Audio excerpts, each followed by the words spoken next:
Yes, good afternoon mga ka-duckers. Good afternoon. Bago po ang lahat, please subscribe to my YouTube channel.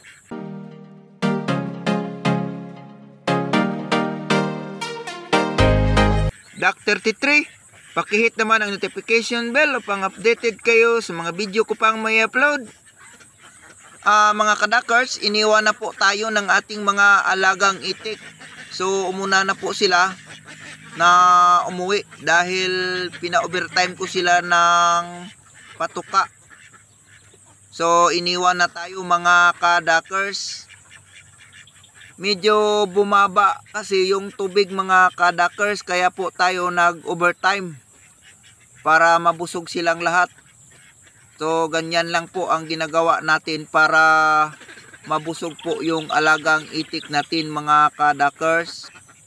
Patuloy pa po na umaangat ang bilang ng kanilang mga itlog mga ka-duckers.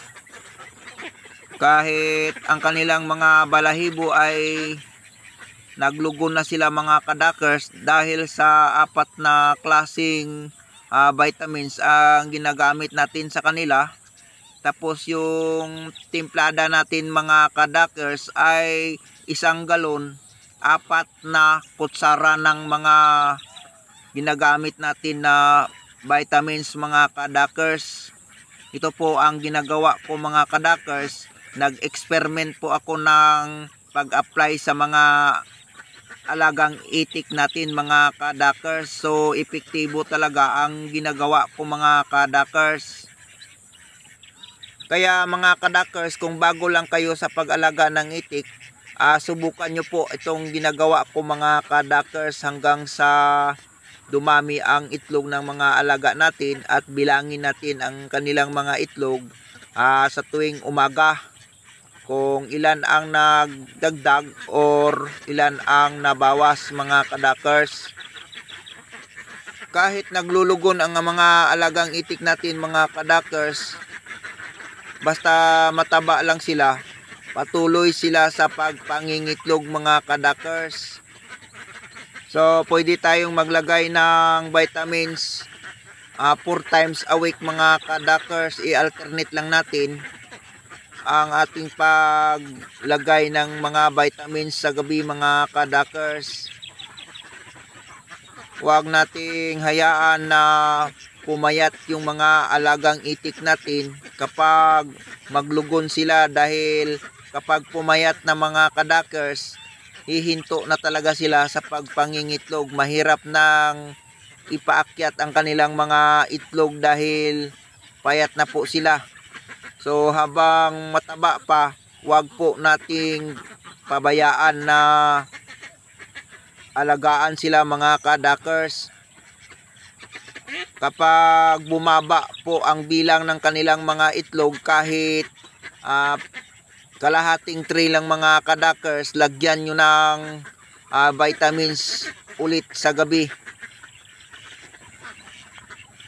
Yan lang po ang technique mga ka-duckers para hindi po tayo mawalan ng pera.